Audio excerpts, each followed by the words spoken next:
Ouça a Antena Zero no seu smartphone ou no seu tablet. Acesse tunin.com e dê uma busca. Antena Zero.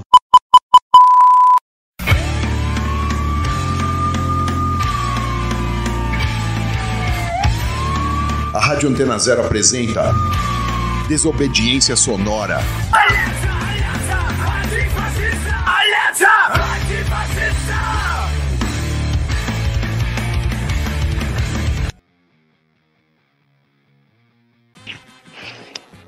Salve, estamos no ar com mais um Desobediência Sonora aqui na Antena Zero. E mais uma vez a gente está fazendo a distância por causa do coronavírus que está fudendo com todo mundo. E hoje, aproveitar que a gente está fazendo a distância, vamos fazer com só atração internacional aqui. Então, estamos aqui, hoje estou eu, a Gi, da Desobediência Sonora. E aí, Gi, beleza? Salve, quanto tempo? Pô, então, estamos todo mundo aqui na internet. E aí eu tô aqui hoje com o Barba e com o Gui, ambos da OASL, que é a Organização Anarquista Socialismo Libertário, para falar um pouco sobre defesa, sobre os milicos, sobre essas coisas que dizem que anarquista não pensa, mas os anarquistas pensam sim. E aí, gente, beleza? Mas estamos vivos. Opa, beleza. Tá dando pra ficar em casa, então tá beleza. Não tá tão ruim assim. Eu perguntar para começar um pouco do começo, agora que os militares tá aparecendo bastante aí na pauta do dia, por motivos... Sempre é ruim, né? Mas tá pior um pouco. Fala um pouco sobre como, de onde surge um pouco, né? Do Golbery, o golpe, né? O lance do inimigo interno. O que vocês acham sobre isso? Sim, então, na verdade, o Golbery, né? Que é o maior exemplo, acho que, de militar mais moderno que pensava sobre essas questões, assim, que era a liderança máxima da Escola Superior de Guerra durante os anos 60, ele vai cunhar todos esses termos, né, de inimigo interno, ele que vai desenvolver o que se chama de doutrina de segurança nacional, e por mais que o resto da milicada tenha discordância com eles em algumas outras coisas, ele foi contra o AI-5, por exemplo, por outro motivo, mas a questão da doutrina de segurança nacional basicamente vai colocar que o Brasil tem que estar alinhado com os Estados Unidos nas questões internacionais, mas que ele não deve ter conflitos com outros países, que ele não é uma potência militar, e que o conflito que o Brasil deveria desempenhar, e aí na defesa desse bloco que na época era se alinhando aos Estados Unidos, que continua até hoje com esse tipo de pensamento, vai colocar que a guerra que o Brasil tem que desempenhar é para dentro das suas próprias fronteiras, né? Ou seja, contra o seu próprio povo, e que aqueles que representariam os interesses nacionais seriam os membros da elite e tal. Até quem quiser dar uma olhada para ver, ele mesmo falando nessas palavras, tem o manual da Escola Superior de Guerra, né, que é um órgão oficial do Exército, e que foi escrito por ele, e que coloca tudo isso nessas palavras mesmo, que a guerra que o Brasil tem que desempenhar é para dentro das suas fronteiras, se alinhando aos Estados Unidos e aos interesses da sua elite, né, que é a elite que representaria o que seria esse tal de interesse nacional, ou seja, a burguesia. Só um complemento, né? Acho que é interessante falar também dentro de um contexto, né, de Guerra Fria, e também de uma posição estratégica, né, da América Latina, né, principalmente na América do Sul, na qual é muito visto que a posição do Brasil, né, assegurar o Brasil alinhado, é essencial para a manutenção do controle na América do Sul, né? Então você tem, por exemplo, ameaças que surgem em outros países, você tem a possibilidade de intervenção a partir do Brasil nesses locais, né? Por exemplo, você tem a ascensão de uma esquerda no Uruguai, por exemplo, né? Você tem a possibilidade até da Frente Ampla, né, que primeiro se levantou enquanto insurgência nos Tupamaros, depois você tem a formação de uma a frente ampla de esquerda que concorre às eleições, com a possibilidade de que, se essa frente ampla de esquerda vencesse as eleições, você teria um comando do sul do Exército Brasileiro com a possibilidade, né, e com planos que já foram revelados, de invadir o Uruguai, né, uma invasão estrangeira pelo Brasil, dentro de um país da América do Sul, por conta de um desalinhamento, né, uma possível vitória da esquerda. Então o Brasil é algo estratégico dentro da América do Sul, né, e por isso essa importância, né, de você ter uma doutrina, né, criada na França e difundida pelos americanos, né, de fazer a Escola das Américas e tudo mais, de treinar militares e levar essa doutrina, né, para ser aplicada aqui.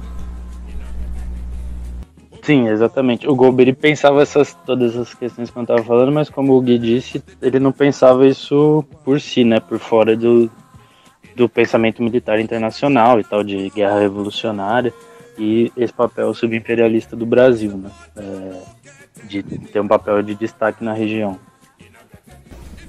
Tem acho que uma questão, né, que ele coloca, né, são esses movimentos não sei como explicar, de tensão e contração, né, que ele explica como um coração, de você, ou alguns chamam de teoria de panela de pressão também, que você em alguns momentos se aperta e outros se afrouxa, né, então seria uma teoria, né, que isso vai dar implicações, desdobramentos até hoje, né, de que em momentos você tem uma repressão maior, né, para controlar de fato esses impulsos, essas possibilidades, e de outros você tem uma distensão, né, uma espécie de alívio, na qual, com isso, né, a única possibilidade de um país com um território como o nosso seria esse tipo de controle que você teria sobre a população, né, momentos de maior repressão e momentos de maior possibilidade de abertura democrática e tal. Mas enfim, isso é o que ele defendia, não foi necessariamente o que o exército adotou, né? Tanto é que a ditadura durou aí mais de 2 décadas, né? Mas ele tinha essa posição em relação a uma estratégia, né, de contra-insurgência no território nacional, né, da desmobilização de uma possibilidade de revolta popular através desses movimentos, né, de um fechamento maior e depois uma abertura, um fechamento e uma abertura. Só complementando isso que o Gui falou, que esse movimento de afrouxar e apertar é justamente por essa questão de que o afrouxamento muito longo poderia levar a movimentos insurgentes, assim como a tensão muito longa, assim, justamente pelo tamanho do país. Que uma tensão muito longa podia ela mesma criar as contradições para uma insatisfação popular maior, que levaria a uma insurgência. Mas aí é o que o resto da milicada, né, o chamado da linha dura, discordava, né, que eles acreditavam que tinha que manter sempre essa tensão. Então. Mas enfim, vamos para a música aí. então vamos ouvir o som aí, e aí a gente continua trocando essa ideia.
Estamos aí de volta com Desobediência Sonora aqui na Antena Zero à distância.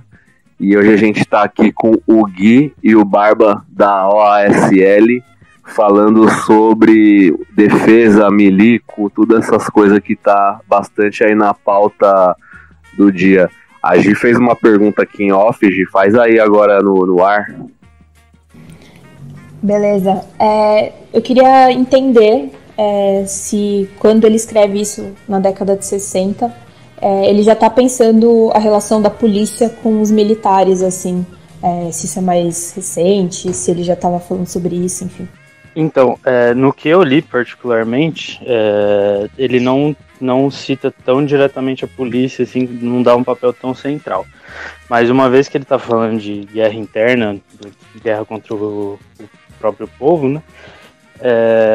A polícia acaba tendo um papel central, um papel fundamental, assim, embora ele não cite tanto e fale mais do uso das forças armadas internamente.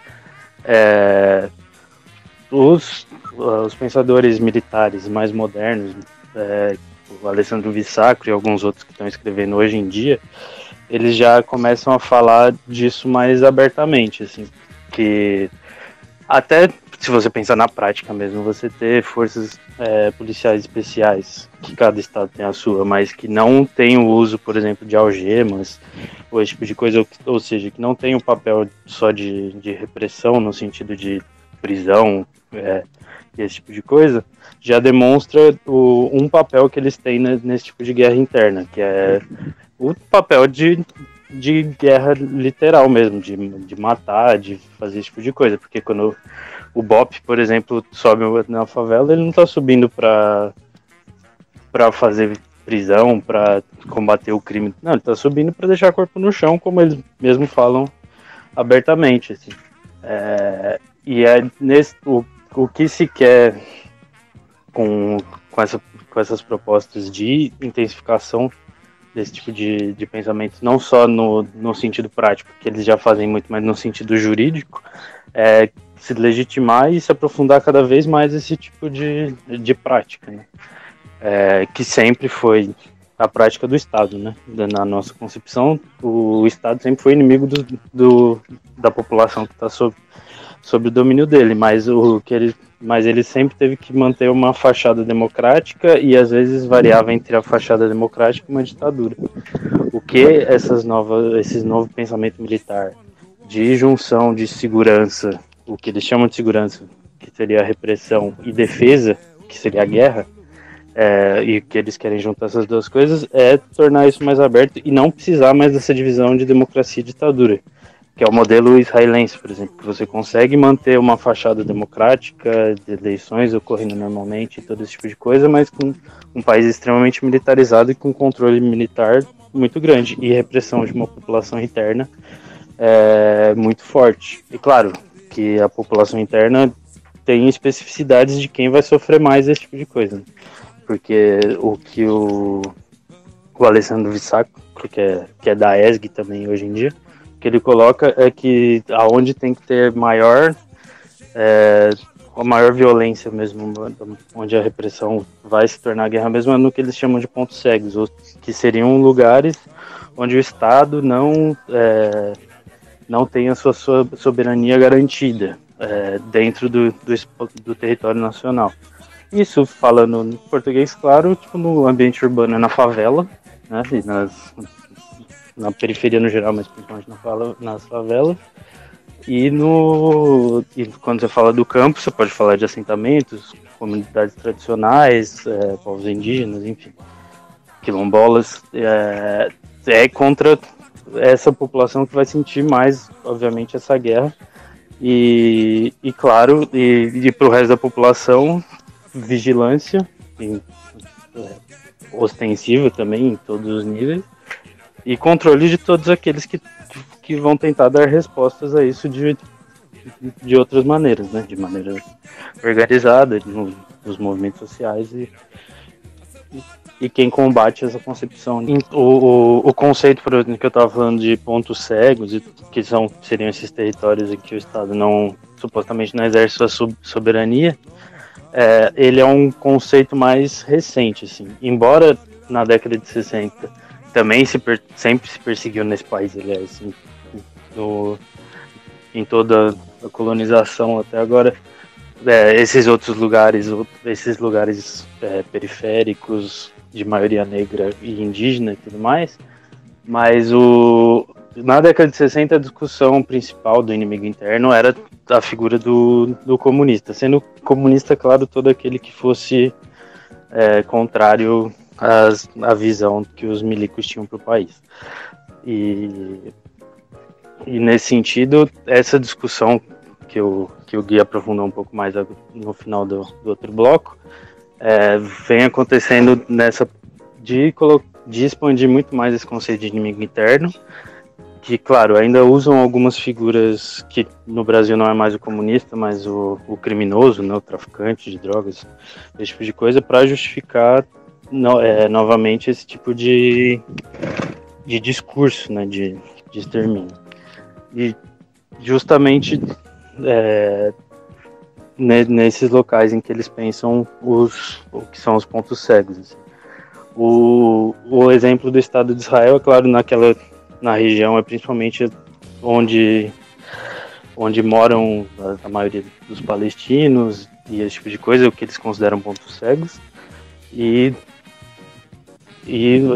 isso foi sendo pensado para o resto do mundo também. É importante pensar isso, que isso é pensado internacionalmente, que apesar de a gente estar pensando aqui nas especificidades do Brasil, isso é um projeto de concepção global, assim, que tem até um documento que é da OTAN, que eu não vou lembrar o ano agora, mas já é de uns anos atrás, que chama Operações Urbanas para 2020, que justamente diz que no ano que a gente está, seria um ano que seria necessário, isso já está em operação, né?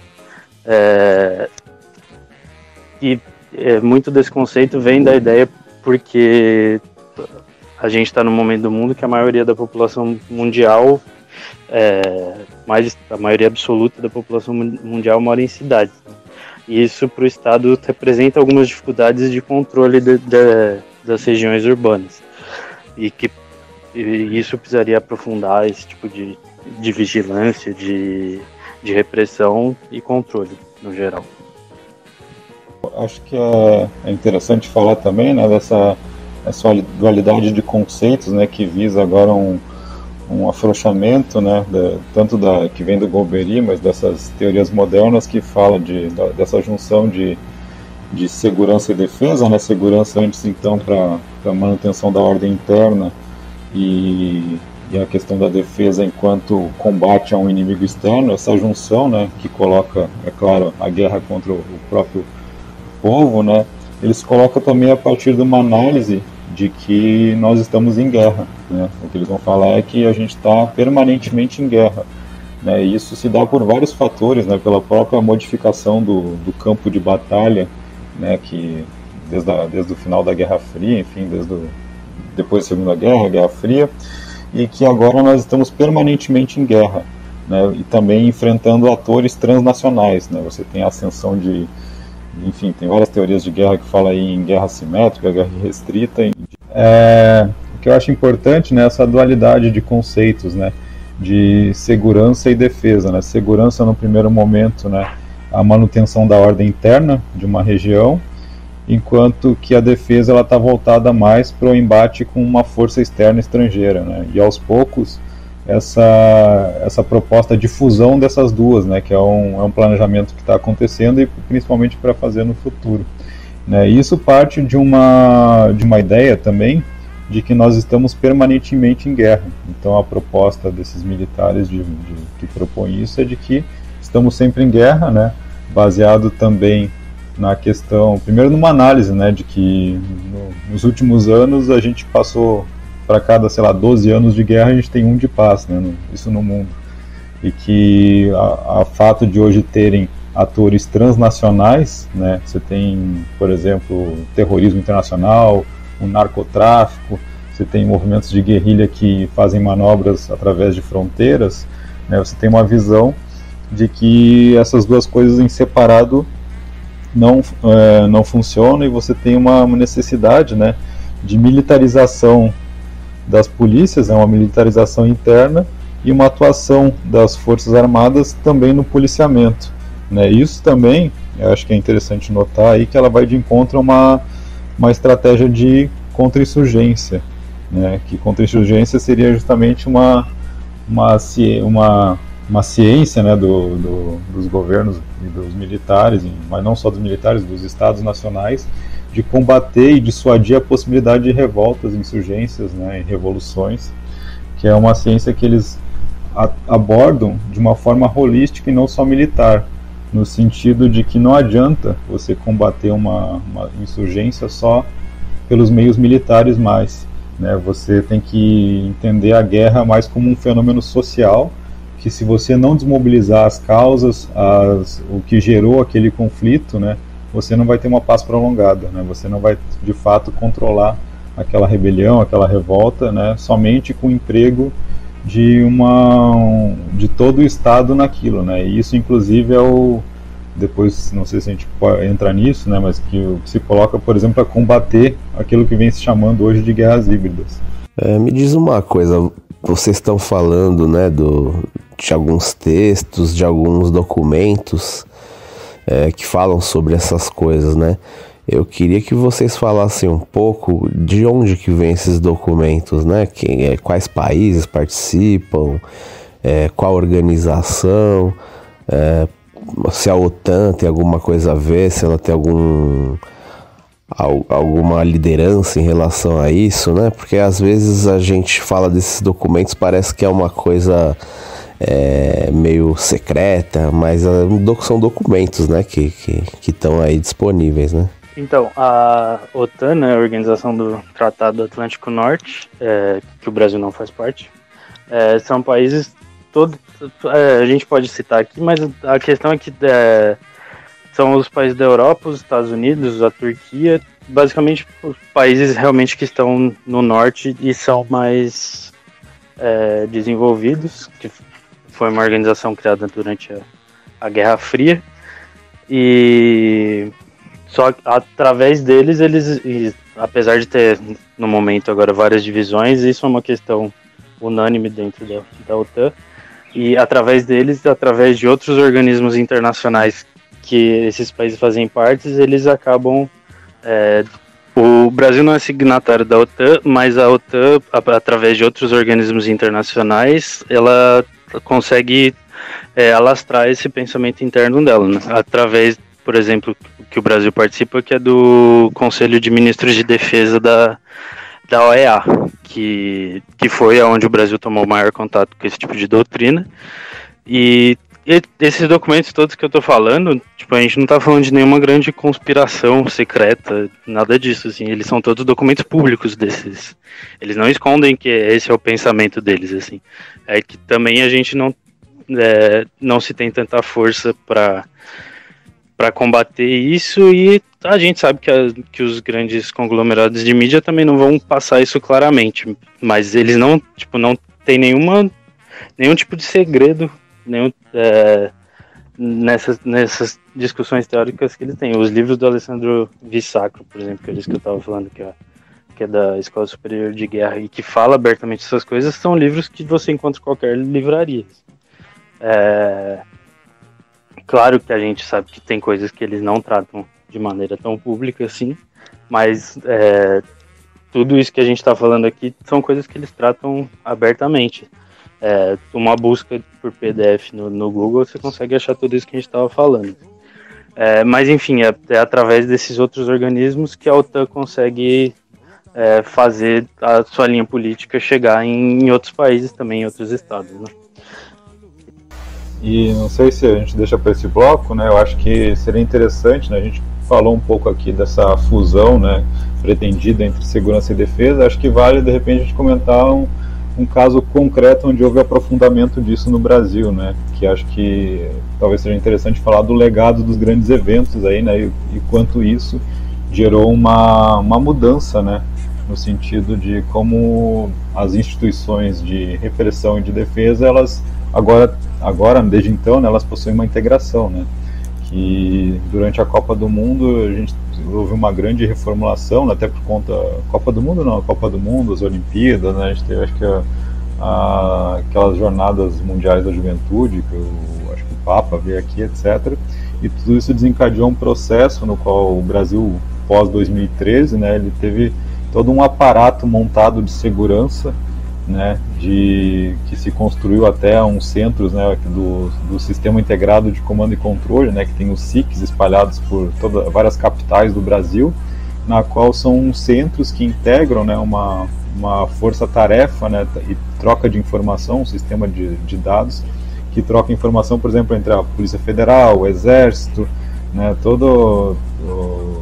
enfim, a Polícia Rodoviária, né, as polícias civis estaduais, né, porque o Brasil tem a questão que as polícias aqui são estaduais, diferente de outros países até da América do Sul, como o Chile, né, que tem os carabineiros do Chile.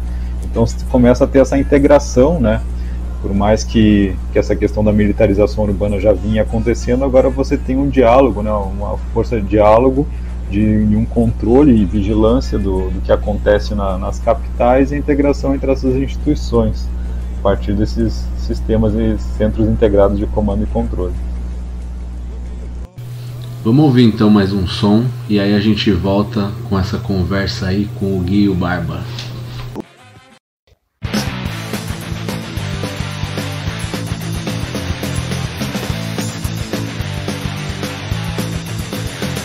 Eu tenho medo, um monstro de medo. O medo é um monstro terrível, medonho, não. O medo da morte que terra e devora. O medo da morte e evita medo. Texto tem atributos constantes. O medo da tortura, encardiçamento suplício. Os movimentos submissos. Eu tenho medo, o medo intenso. O medo que mora em meus dedos. Que habita o medo humano das nossas falhas. Da tirania do poder da tirania. Mas, pior que o medo, maior que o medo é o ódio que eu tenho. Mas, pior que o medo, maior que o medo é o ódio que eu tenho. É a ira. É a ira.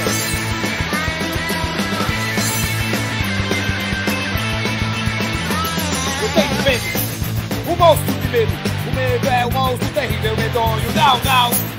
O medo da morte que terra e devora. Medo da morte e evita medo. Escutem nossos gritos constantes. O medo da tortura, encardiçamento suplício. Dos movimentos submissos. Eu tenho medo, um medo intenso. O medo que mora em meus dedos. Que habita o medo humano das nossas falhas. Da tirania do poder da tirania. Mas, pior que o medo, maior que o medo é o ódio que eu tenho. Mas, pior que o medo, maior que o medo é o ódio que eu tenho. É a ira. É a ira. Ira. É a ira.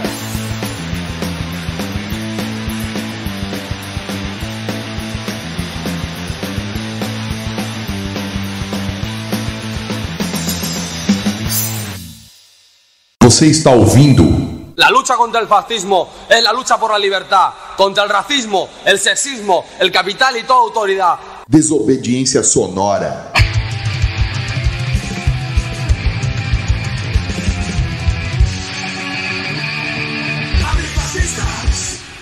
Antena 0.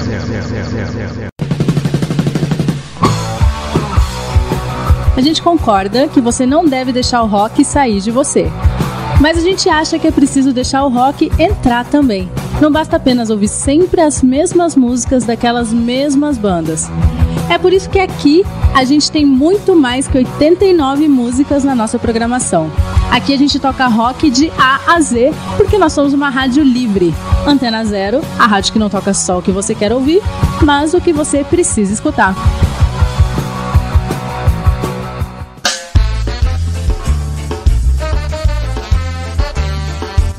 Tunes aqui na Rádio Antena 0, toda quinta às 6 da tarde, com Mari Schultz e Rodrigo Sonesso. Convidados, entrevistas, posicionamento, opinião e muito som, porque aqui o Sky é tratado como ele merece, com atitude, postura e muita ideologia.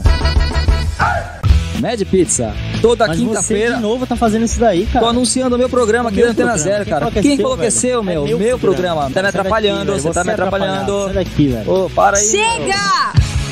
Mad Pizza, toda quinta-feira, às 5 da tarde, aqui na Antena 0. Pô, ela esqueceu de falar meu nome, meu. Não é pra falar, ela vai falar só o meu nome. Não, o programa é meu, cara, tem que falar o meu nome. Ih, rapaz, sai fora daqui. Apresentado por Mad Christian. Por Henrique Pizza. Mad Christian e Henrique Pizza. Meu nome veio primeiro, cara. Você tá aqui, velho. Não é nem você, cara, o programa é meu. E seu caramba, sai daqui.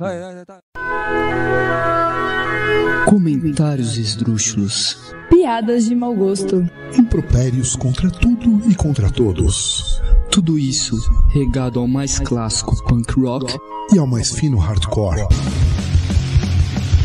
Programa de Mortal. Toda quinta-feira, às 9 da noite, aqui na Antena Zero. Sabemos que no vamos a heredar nada más que ruinas, pero a nosotros no nos da miedo las ruinas, porque llevamos un mundo nuevo en nuestros corazones. Rádio Raio. Estímulos e urgências sonoras. Músicas, conversas, recortes de texto, filmes e vida. Sobre temas que impulsionam e inspiram Agindo Agora. Todo domingo, às 9 da noite, com Rashi Pash e Vanessa Nicolave, aqui na Antena Zero.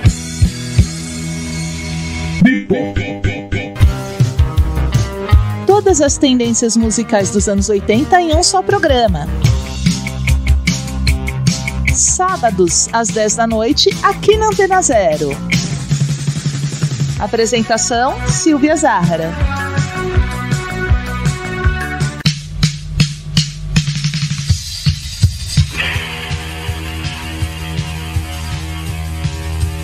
Antena Zero.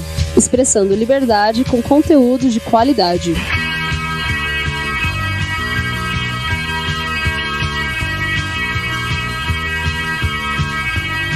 Antena Zero. Você está ouvindo? La lucha contra el fascismo es la lucha por la libertad, contra el racismo, el sexismo, el capital y toda autoridad. Desobediência sonora.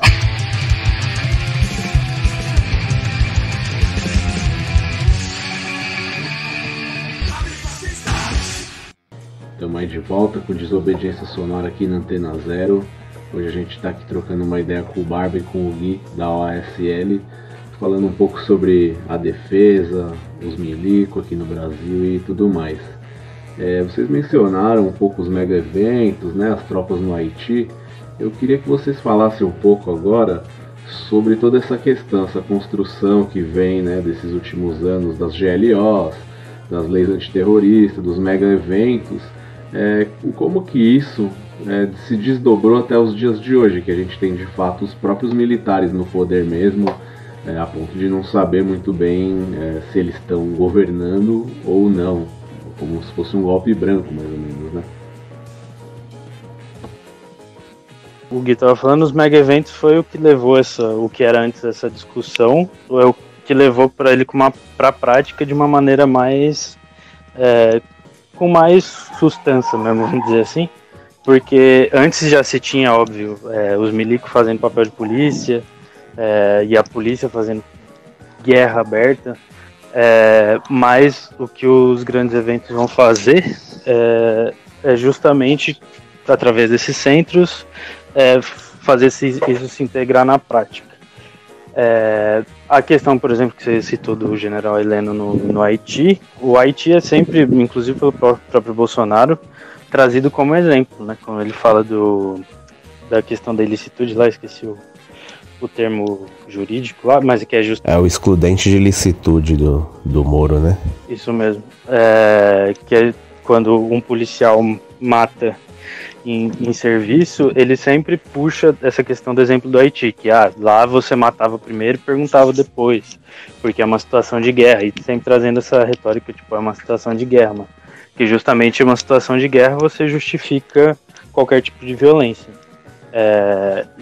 E é justamente você pensar isso, que é uma situação de guerra, em território inimigo, quando numa situação de guerra, na concepção deles, você pode fazer de tudo. Em território inimigo, todo mundo é inimigo, né? Tipo, e é isso que se pensa quando, por exemplo, você vai na favela com um helicóptero e você metralha de cima de tudo. Isso é uma concepção de que você está em território inimigo e em território inimigo todo mundo que está lá é inimigo. Por mais que a gente possa discutir todos os tratados de IA e tal, é assim que a guerra funciona no mundo todo, né? Tipo, os Estados Unidos, quando tá no Iraque, ele acha que todo iraquiano é inimigo dele. por mais que tenha toda essa discussão de contra-insurgência, de dialogar com a população, ao fim e ao cabo ele vê todo iraquiano como inimigo. E a partir do momento que você traz isso para dentro do próprio Estado, é a mesma coisa. Quando você tá na favela, todo favelado é seu inimigo. E o Haiti é muito forte nisso, você pensar, porque todos o alto escalão dos militares, à exceção do Mourão, que estão no governo, eram ativos no Haiti. E nesse sentido, esse discurso não vem à toa, assim, né? Tipo, de como você tem que se espelhar no Haiti para fazer as operações internas no Brasil.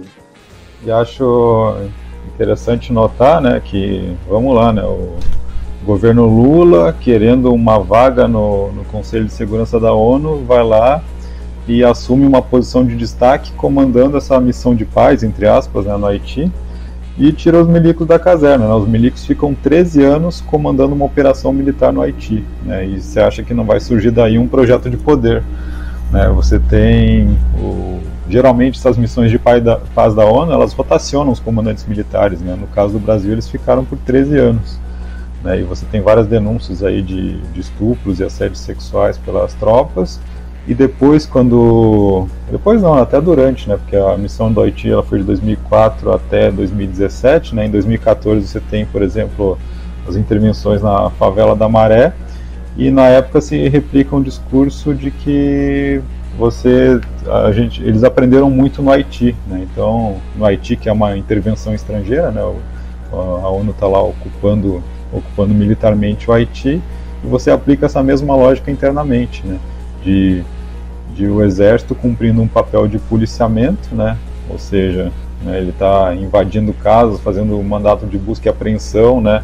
E tudo isso com queixas, né, no caso do Haiti, documentadas de violação de direitos humanos, e você vai aplicar essa mesma lógica para o inimigo interno aqui, ou seja, as favelas, né, de forma indiscriminada, um aparato jurídico já flexível para que isso possa acontecer, né? Você tem as GLOs, você tem, né, a formação de uma força nacional para agir, né? Então você tem todo esse aparato que é construído, né, e uma base de ação do exército que vai pegar esse saldo que ele tirou do Haiti de 13 anos comandando, né, 13 anos ocupando um país estrangeiro.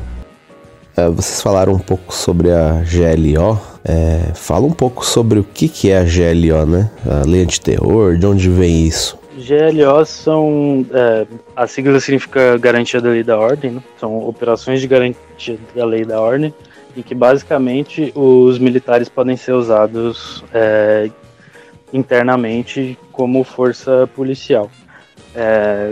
Basicamente, o novo manual de operações de GLO foi feito em 2013, durante o governo Dilma, assinado pelo Celso Amorim, inclusive, que prevê diversas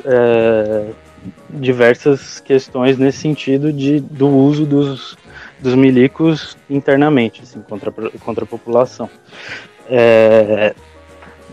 Desde ocupações, desde intervenções em favelas, ocupações que eu digo ocupações urbanas mesmo, de prédio, ocupações de fazenda, todo esse tipo de coisas estão previstas, inclusive até chega a extremos assim de falar de corte de celular para não vazar a imagem de militar praticando certos tipos de violência, para que não possa ferir a imagem dos militares, né, como está escrito no documento.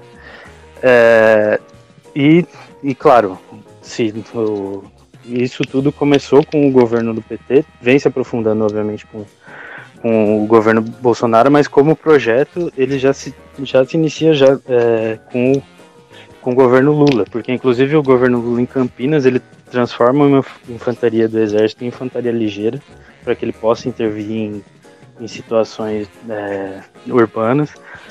Ele também faz com que os militares nas regiões de fronteiras possam ter papel de polícia, inclusive ele se orgulha disso. Até hoje ele fala de entrevistas e tal. Então, como a gente falou, os próprios mega eventos foram pensados nessa época, né?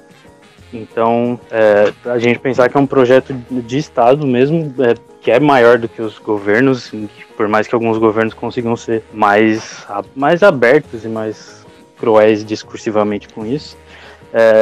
Esse é um projeto de Estado que vem de fora e vem de muito antes da conjuntura atual, embora na conjuntura atual estejam aproveitando bastante esse momento para aprofundar algumas coisas. E tem uma parte, acho que do novo manual das GLOs, que ela também coloca em pé de igualdade, né? Ele cita tipos de eventos na qual as forças podem intervir. E aí fala, que nem você falou, fala também de greves, né, bloqueio de ruas, distúrbios urbanos, né, de algumas coisas gerais, pode reprimir movimentos, e aí ele coloca que isso sendo praticado por forças oponentes ou pela população em geral, ou seja, né, força oponente é qualquer um, né, a população em geral já passa a ser força oponente, né. E eu acho interessante, por exemplo, né, até uma coisa que meio que passou batido, né, mas que acho que faz uma ou 2 semanas, né, o Bolsonaro deu uma entrevista, né, na lógica torta da cabeça dele. Por exemplo, os governadores estariam chamando a quarentena para desmoralizar economicamente o governo dele, e a estratégia dele seria ser contra a quarentena e minar os repasses aos governos estaduais, assim eles entrariam em crise e ele conseguiria intervir nos estados por meio da GLO, né? E aí nisso, né, a gente vê o quanto que esses decretos aí amplos e abertos podem ser usados a qualquer momento, né, numa repressão, né, num fechamento, né, esses decretos aí que surgem e colocam essas questões na qual o exército pode intervir ou a Força Nacional pode intervir de uma forma extremamente ampla, né, onde tudo pode se enquadrar, especialmente, né, tendo, né, o jurídico aí de uma forma, um juiz conservador que vai deixar passar isso aí, né. Então a gente tem essa garantia de lei e ordem, e aí ela é um coringa para o governo intervir, né, para as forças militares intervir dentro dos estados e dentro de condições que não são favoráveis para o governo.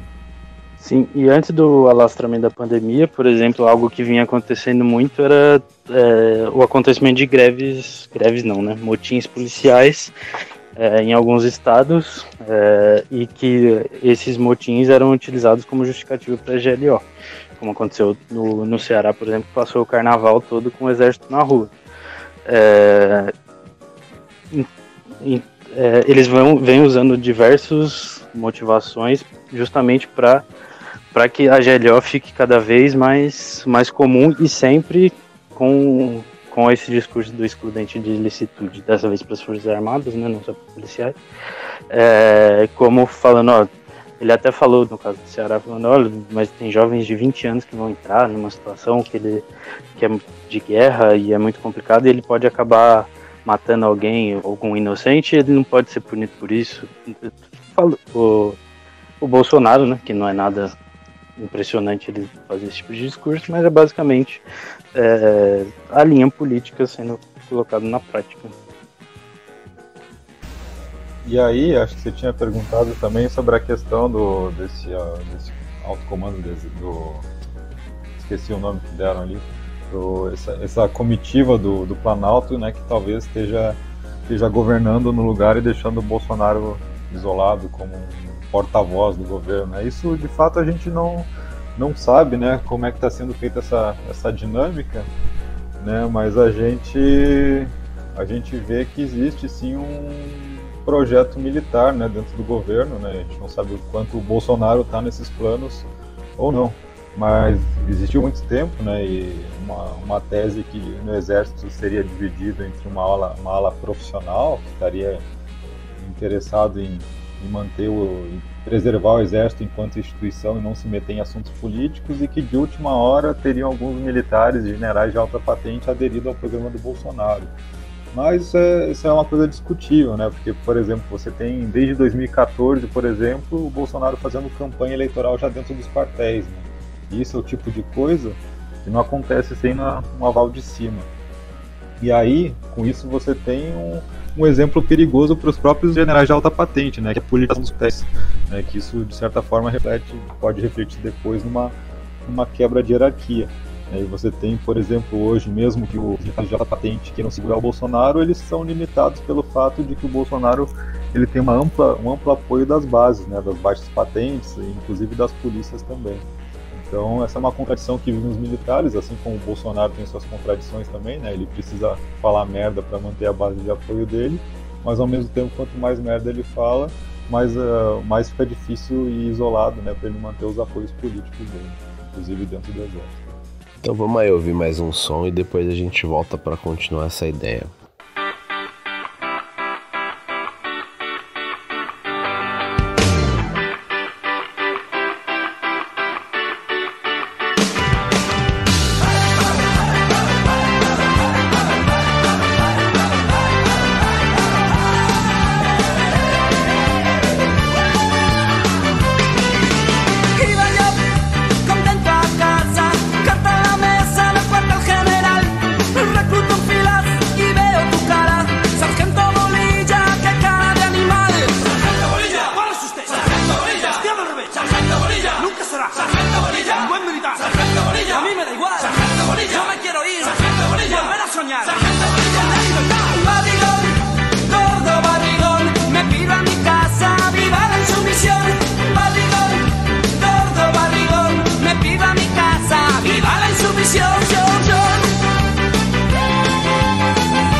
Gente, chegando aqui mais para falar num geral da coisa, né, da conjuntura atual, a gente está vivendo uma pandemia, né, agora, e a gente está vendo em outros países do mundo que está começando a avançar um processo de vigilância, né, e de repressão.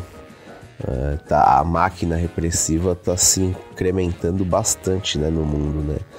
A gente vê na Europa já cobrando multa nas ruas, alguns enquadros violentos, né? Já em vários lugares de pessoas que estão na rua, lógico, sobretudo nos pobres. Aqui no Brasil, a gente já vê o Dória falando que vai, a partir de algum dia, na rua enquadrar as pessoas e prender se for preciso quem estiver na rua desobedecendo a quarentena. Eu vi também esses dias que o Dória está com uma parceria com as empresas de telefonia para monitorar quem está em casa, né? Quem sai 200 metros, para ter mais ou menos uma referência de como está a quarentena aqui, como se você não pudesse ver com a CET, sei lá, né, na rua. Eu queria que vocês falassem um pouco disso, né? Como que a gente faz? Porque a gente não pode sair na rua. É desejável que as pessoas não saiam na rua. Mas, né, do jeito que estão fazendo, estão expressando uma repressão aí que vai vir para ficar. A gente não sabe muito bem como fazer e como a gente pode fazer em relação a isso, né? Porque tem essa tendência, né, da gente desesperado não pensar em certas coisas, né? Com aquele medo, nossa, se a gente pautar isso, pode retornar e ficar pior, né? Então, nessa questão tem muito a ver com isso, assim, do que a Naomi Klein chama de doutrina do choque, né? Tipo, que geralmente esses choques são planejados, não foi o caso agora de ser algo planejado, mas que está sendo também utilizado. Que, nesses momentos em que se gera muito medo na população, a população acaba ficando aberta a quase tudo, assim, porque está sendo movida principalmente pelo sentimento de medo.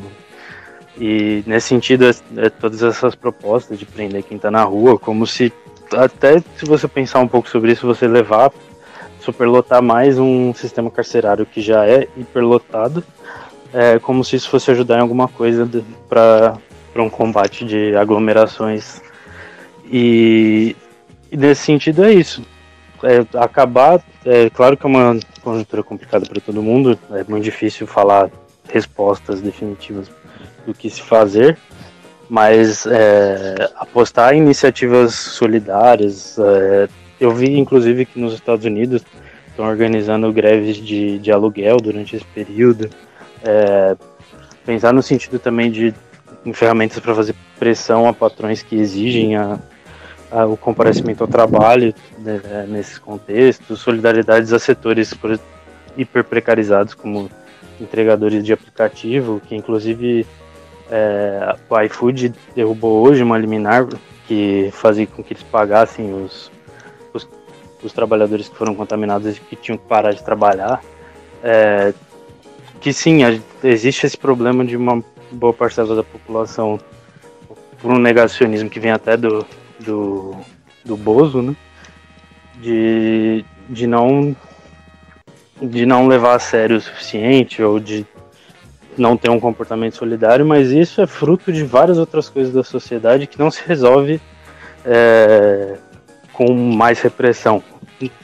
Por exemplo, você pensar todo esse pensamento anticientífico como veio sendo construído no Brasil nos últimos tempos, todo esse pensamento também tipo antissolidário, e, claro, principalmente para as camadas mais acima na sociedade, o quanto isso vem atrapalhando nesse momento, e que a própria pandemia é fruto desse tipo do sistema que a gente está inserido, né? Tipo, claro que doenças existem de qualquer forma, mas o jeito que ela se alastrou e até o mesmo jeito que ela surgiu tem muito a ver com o sistema em que a gente está inserido, assim.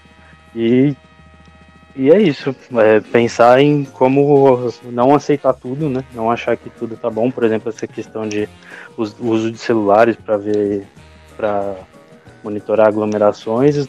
Pense em todo o uso que isso pode ser desenvolvido para depois. Pensar em prender todo mundo que estiver na rua, porque muitas vezes as pessoas estão na rua por diversos motivos, né? Não são só as pessoas que não estão levando a sério essa questão. Eu acho interessante, né, que a gente fala um pouco nesse programa também sobre o modo como o campo de batalha mudou. E dentro dessa mudança, a gente tem também uma mudança que não é de hoje, não é das últimas décadas, mas que se consolidou, que é que os ataques não são feitos só, né, contra os exércitos de uma nação inimiga, né? Eles são feitos contra as sociedades, contra uma população. E um dos ataques que a gente vem sofrendo é uma operação psicológica de medo, né, que vai empurrando uma agenda política. Mas esse medo, essa agenda política, ela cobra um preço também, né? Então essa operação psicológica que é colocada, né, anti-ciência, né, antirracional, ela também afeta, de fato, a soberania, né, nacional, no sentido que a gente não sabe se parece que é o projeto político mesmo, de alinhamento com os Estados Unidos, mas no qual a gente também não tem tecnologia, não tem mais indústria, né? A gente não consegue mais produzir máscara, né? Então a gente vai importar tudo da China, e inclusive também as tecnologias de vigilância e controle, né? Que provavelmente não vão sair daqui de dentro, né? E isso abre, né, para uma globalização da vigilância, no qual a gente vai importar tecnologia de vigilância, controle e repressão, né? Como já vem sendo feito.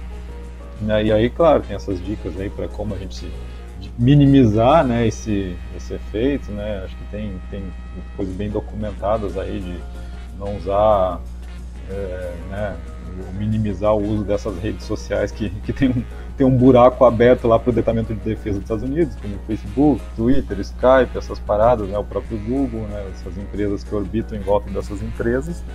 Mas é isso, né, a gente está de fato numa conjuntura complicada, na qual a gente, quem luta contra tudo isso, né, a esquerda em geral, a gente não consegue ganhar as ruas nesse momento, porque a gente está correndo o risco da pandemia, né?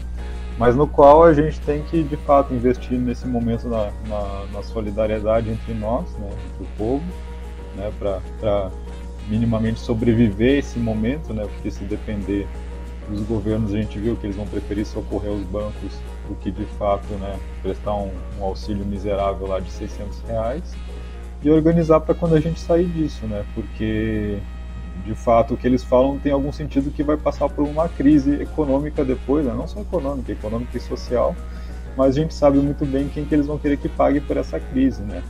E sendo a gente, né, parte de uma periferia do capitalismo, com certeza a gente vai pagar muito mais caro do que em outros lugares, né? Pode ter certeza que essa conta vai chegar no povo, né? Eles vão tentar aprofundar ainda mais essas reformas, né? Por mais que tem agora se discutindo medidas de bem-estar social, com esses auxílios, enfim, né, até estão discutindo a taxação das grandes fortunas, mas de fato eles vão fazer a gente pagar essa conta mais tarde.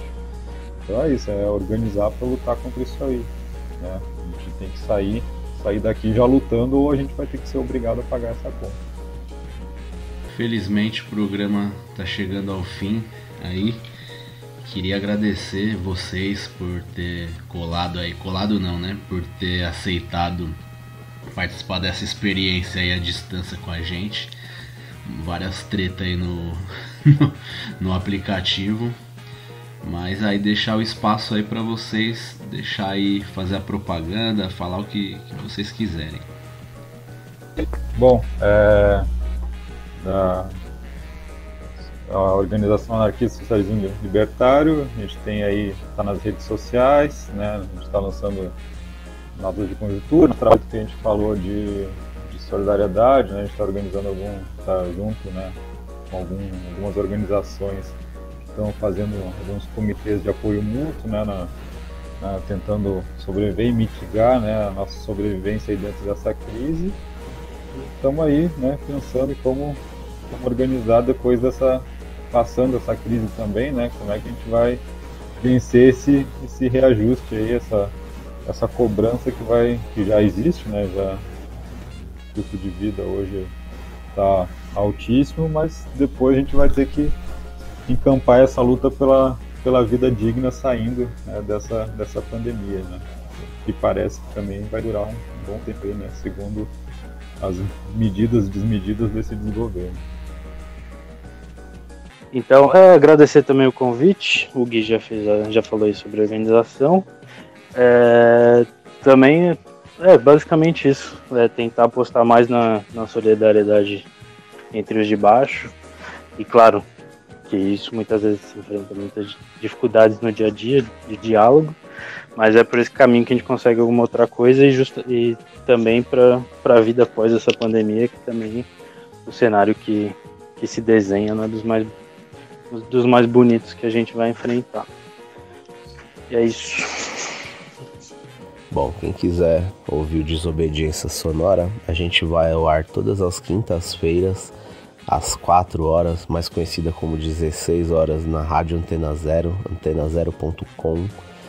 E quem não conseguir ouvir na hora, a gente tá em todos os lugares, YouTube. Às vezes o YouTube tira do ar por conta de direito autoral, mas no geral a gente tá lá. Estamos no Spotify, estamos em todos os agregadores de podcast, Deezer, iPhone, tudo. Estamos lá. Quem quiser ouvir, só clicar. Valeu, até a próxima.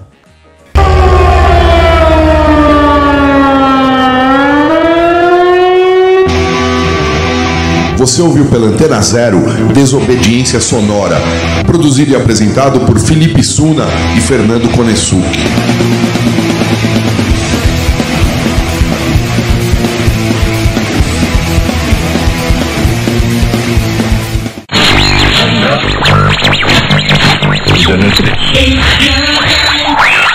Você está na Antena Zero. Antena Zero. A rádio que não toca só o que você quer ouvir, mas o que você precisa escutar.